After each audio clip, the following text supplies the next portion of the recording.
Hello everyone, it's me Pavlo with satisfyingly sliding daily dose of Ukrainian accent for you. Today we are going to talk about one of the most rapid growing companies on the audio market, Fosi Audio.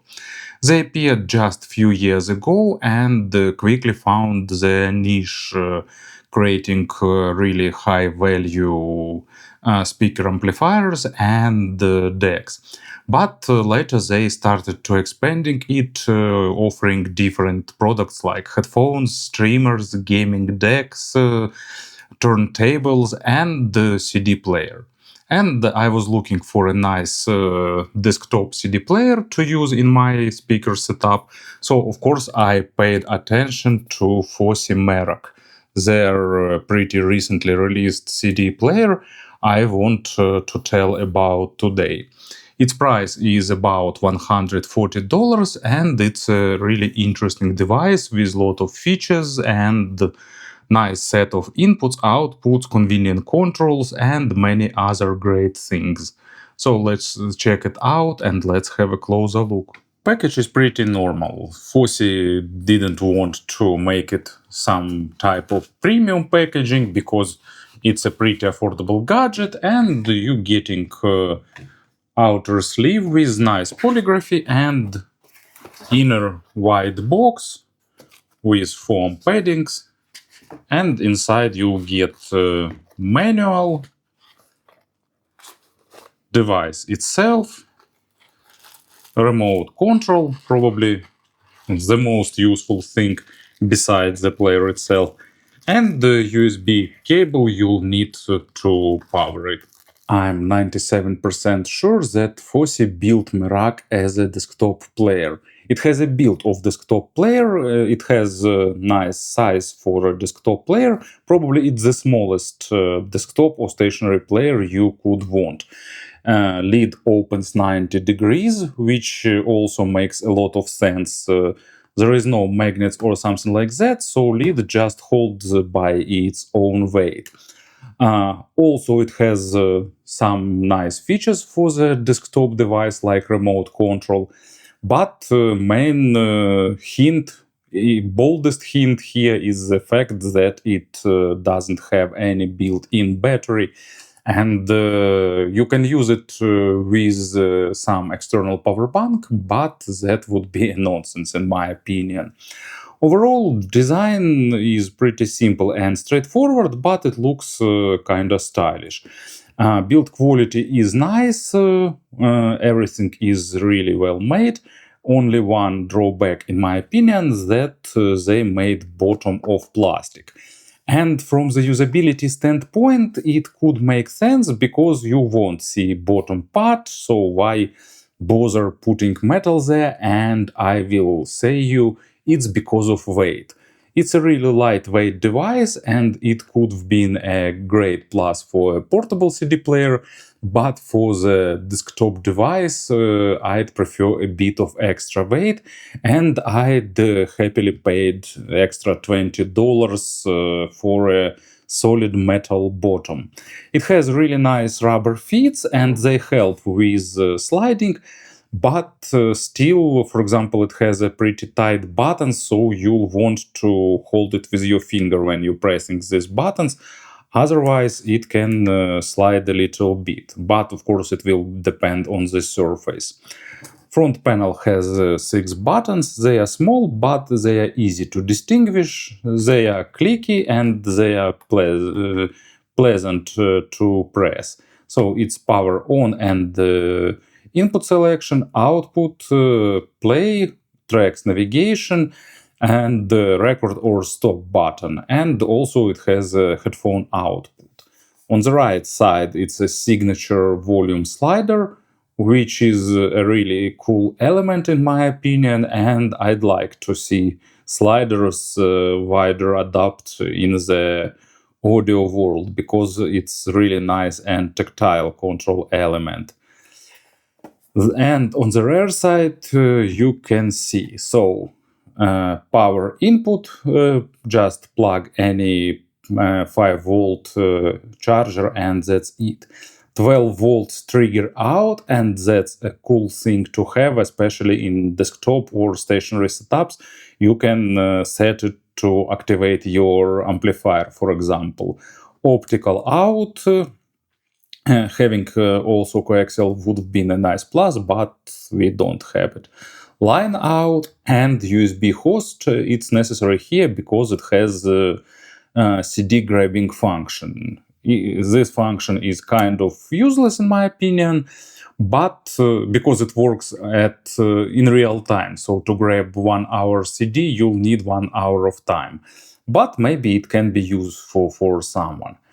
What doesn't make much sense, and where my 3% of certainty went, is that ESP toggle, because ESP stands for electronic shock protection, and it's kind of a small buffer that used in the portable CD players to buffer a bit of music to avoid issues like skipping when it's shaking. But for the desktop device, it doesn't make sense. So probably this feature was just supported by the chipset, and Fosi decided to provide this feature to users because it was already here. So that's the only explanation I can see.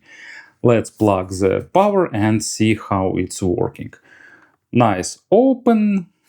So let's get some disk.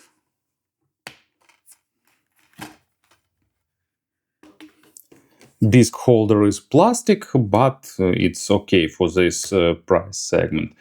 We close the lid and actually let's turn it on. It boots up pretty fast. It reads the disk and it starts playback. So reading, and you can see that first track started playing. Screen is flickering here, of course, but not in real life. So in the on the screen you'll see selected input, then output. It has headphones output, line out, and optical, track number, time, and the volume. When you slide this side slider, it changes the volume. So overall, controls are nice, remote works well. Also, actually, I don't have a big CD library, but with all CDs I have, Gapeless is working well, because for a lot of people it can be an issue.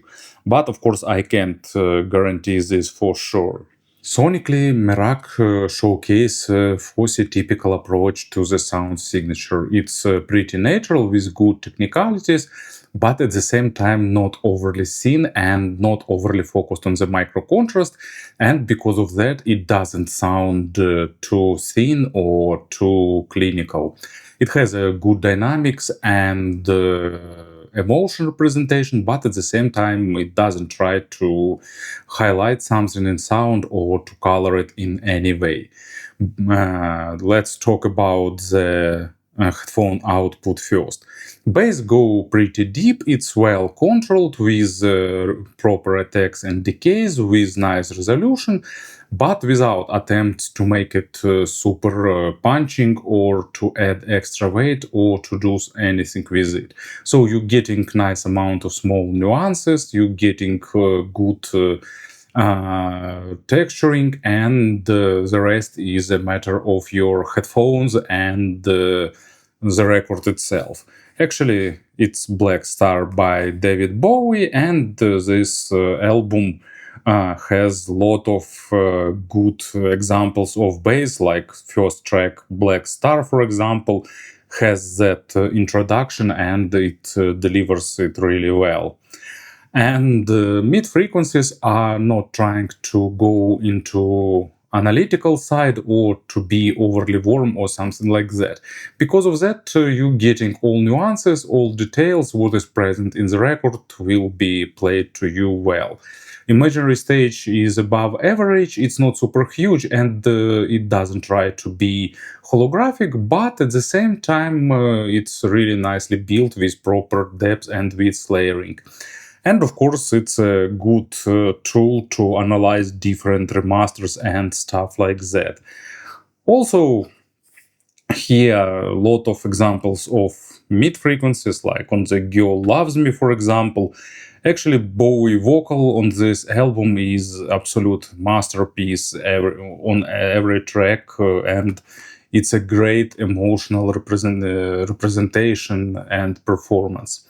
And the high frequencies have good extension. They are well controlled. Of course, not like top-notch layering, but still a really decent example of properly implemented treble with nice attacks and decays, a lot of air and nuances. Not overly sharp or analytical, but at the same time also not laid back type. And here, for example, on Dollar Days or on Lazarus, when we getting interesting percussions, this player delivered well too. In terms of pairings, headphone output here is pretty well implemented. Of course, 210 milliwatts for 32 ohms load per channel is not super powerful, but it's still more than enough for vast majority of full-size headphones, except of ones that are tough to drive. And it has a really nice black background with sensitive IEMs. And if you want to use it with some high impedance model or like some power hungry planars, line out is at your service. Basically, sound signature remains the same, except you can connect it to some external amplifier and boost more power, getting better dynamics with tough to drive headphones. Digital out is also pretty nice. I try it in my stationary setup and I will use it as my stationary player with Veeam Vibe or how their amplifier called.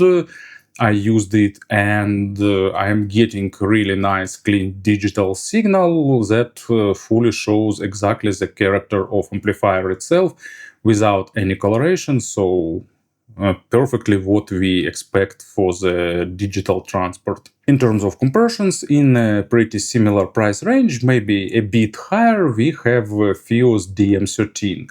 But it's definitely two different devices because DM13 is portable with its own battery and with Bluetooth and without remote control, without trigger output. And here we're getting features for the desktop device or stationary device.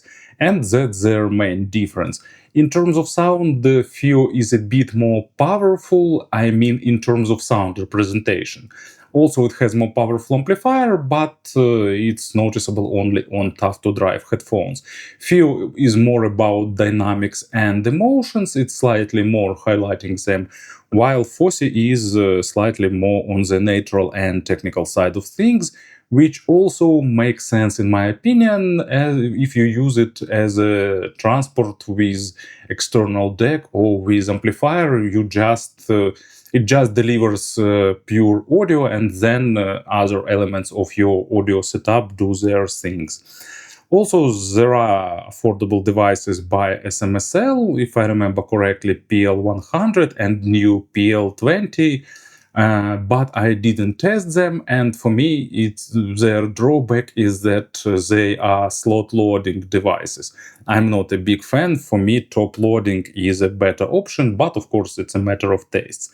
Overall, Fosi created really capable, nice stationary CD player that you can also use for headphones or in your big speaker setup. It's pretty versatile and convenient to use. Thank you for listening, thank you for your attention, and of course, have a great day.